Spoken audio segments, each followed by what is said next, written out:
La carte de visite de la ville de Zurich. Pourtant, depuis quelques années, les Zurichois ne se sentent plus chez eux sur la Bahnhofstrasse. Les boutiques de luxe remplacent les commerces historiques. Toutes les marques veulent y avoir leur vitrine et la folie des prix s'est emparée de la rue la plus célèbre de Suisse. C'est une enquête réalisée avec Bertrand Tebet. À Paris, les Champs-Élysées. À New York, la 5e avenue. Nous avons la Bahnhofstrasse à Zurich. 1,4 km de boutiques que les marques se disputent à coups de millions. Ce serait même la 3e rue la plus chère au monde, mais il ne faut pas le dire trop fort.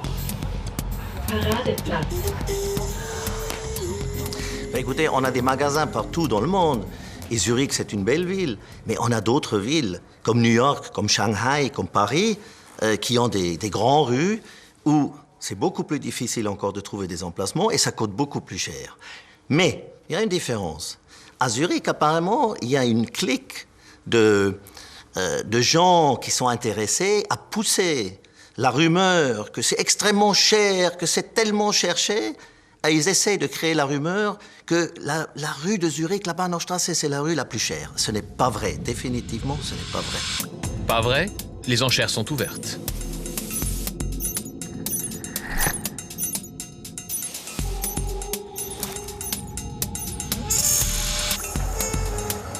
Ici, tout le monde connaît Marc Christian Ribet. Dans le milieu réservé de la Bahnhofstrasse, son style dérange. Ce courtier spécialisé dans les surfaces commerciales hors de prix se fait un malin plaisir de dire tout haut ce que Zurich murmure. Ici, nous sommes devant le nouveau magasin Navy Boots. Ils ont repris la moitié de l'espace occupé avant par le voyagiste TUI. Et on dit qu'ils auraient payé 2 millions de francs de pas de porte. Quand quelqu'un loue un nouveau magasin, il paye pour une surface de 150 à 200 mètres carrés plus de 12 000 francs par mètre carré. 12 000 francs le mètre carré par année, 2 millions pour un pas de porte. Des montants exorbitants mais difficiles à vérifier et contester. Qu'importe, pour Marc Christian Ribet, seuls New York et Hong Kong sont plus chers que la Bahnhofstrasse. C'est son argument de vente. Il apparaît sur sa propre chaîne de TV et publie chaque année cette étude de marché. À l'intérieur, ce que la Bahnhofstrasse aimerait garder pour elle, les derniers marchandages, le montant des transactions. Même la gazette est hors de prix, 750 francs. Ces 10 dernières années, il y a eu 53 changements sur la Bahnhofstrasse. Dans notre étude de marché, vous pouvez voir quel commerce est parti et quel commerce l'a remplacé. Et notre job, c'est de savoir qui paye quoi, où, le montant du loyer et quelle est la durée du contrat. Nous parlons avec les locataires et les propriétaires et c'est comme ça que nous obtenons ces informations. Marc Christian Ribet a basé son business sur un pari. Les marques sont prêtes à tout pour être ici et pas ailleurs. La Bahnhofstrasse, c'est d'abord un formidable succès commercial. Nous avons rendez-vous dans l'une des plus anciennes maisons du quartier. Elle abrite depuis plus de 150 ans une institution, la confiserie Sprüngli. Dans la famille, on aime rappeler que tout cela est parti de rien. Au 19e siècle, il n'y avait qu'un bourbier dont les commerçants ont fait la rue la plus célèbre de Suisse.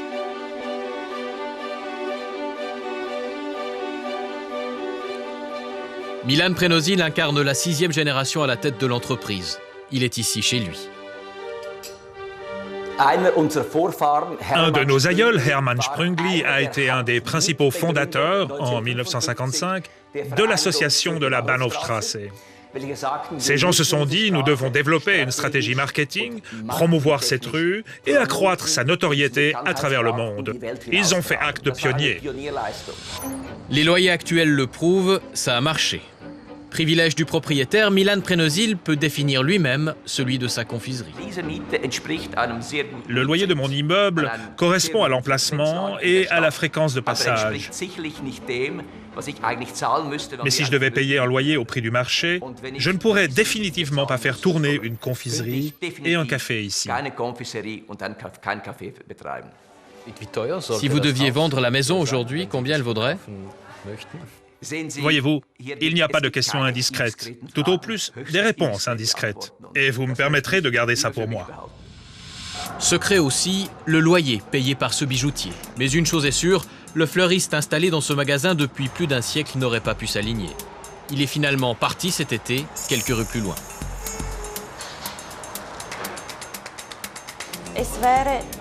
Ce serait devenu un problème au moment de renouveler le bail, parce que nous n'aurions pas obtenu les mêmes conditions. Et c'est évidemment une des raisons qui nous a poussés à partir. Parce qu'avec un loyer plus haut, il faut vendre les fleurs plus chères, et ça ne va pas, ce n'est pas réaliste. Il y a 40 ans, une rose coûtait déjà 8 francs. Aujourd'hui, on vend la même fleur 8 à 9 francs. Mais si on devait répercuter la hausse des coûts, il faudrait la vendre 25 à 30 francs. Ça ne va pas. Dans ces conditions, le calcul est vite fait. Surtout si l'on vous propose un pas de porte astronomique. C'est le truc des gros joueurs pour convaincre les petits commerçants de débarrasser le plancher. Ils leur proposent une grosse somme d'argent pour lâcher leur magasin. Ce marchand de tapis vient de céder la place à Swatch Group. Selon notre agent immobilier qui n'a pas peur des chiffres, le pas de porte, ou key money comme on dit dans le milieu, se montait à 3,8 millions de francs. Une indiscrétion qui lui attire les foudres du quartier. Selon ses détracteurs, elle n'aurait qu'un seul but, faire monter les prix. Sur les magasins que nous, on a à la Bahnhofstrasse, de Blancpain, de Breguet, de Omega, de Swatch, et je viens d'acquérir un autre, nous avons seulement payé pour un seul une somme pour que celui qui est dedans, il part, mais on était compensé avec le loyer qu'on paye les années qui suivent. Et sur tous les autres. Et je viens de signer, il y a quelques mois, un local fantastique, aucun Kimani, pas de Kimani. Alors tout ce qu'on raconte dehors, c'est des gens qui essaient de profiter, de faire monter les enchères. Il ne faut pas y croire. 50 à 70% de tout ce qu'ils disent, c'est faux.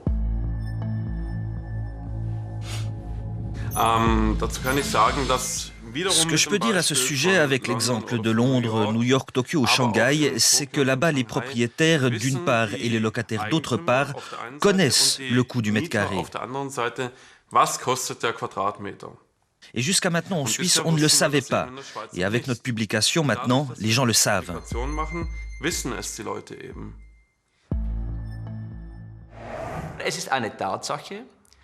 C'est un fait que sous l'impulsion de certains agents immobiliers qui facturent leurs commissions en fonction de la hauteur des loyers, ces loyers sont ponctuellement tirés vers le haut. C'est un fait très clair.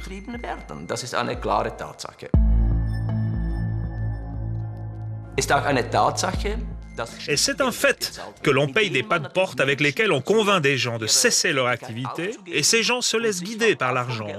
Je le dis très objectivement et c'est quelque chose qui me dérange beaucoup.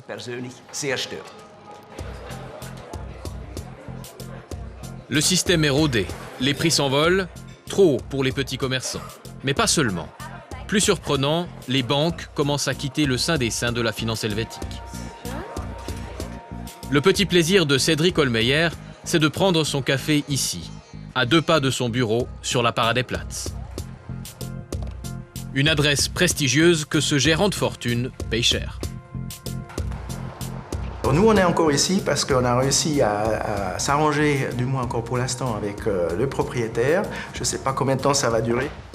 Les mètres carrés ces dernières années ont tellement augmenté que je crois que c'est pour les banques privées, c'est tout à fait, ça fait le sens de quitter la Bahnhofstrasse pour laisser de la place.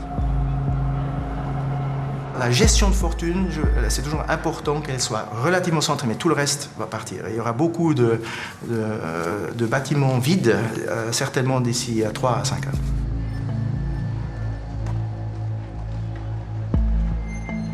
C'est avant, qu'est-ce qu'il y avait à la Bahnhofstrasse?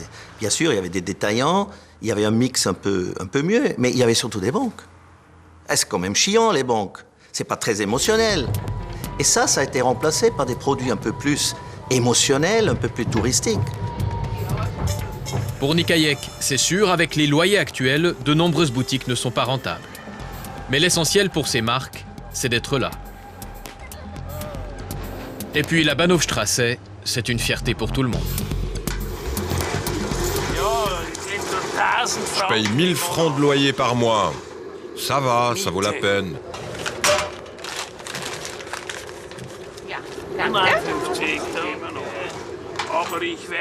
Mais contrairement à ce que beaucoup de gens pensent, je ne deviendrai pas millionnaire, ça non. Certains touristes viennent m'acheter des marrons sur la Bahnhofstrasse et rien d'autre. Parce que ça, ils peuvent encore se le permettre.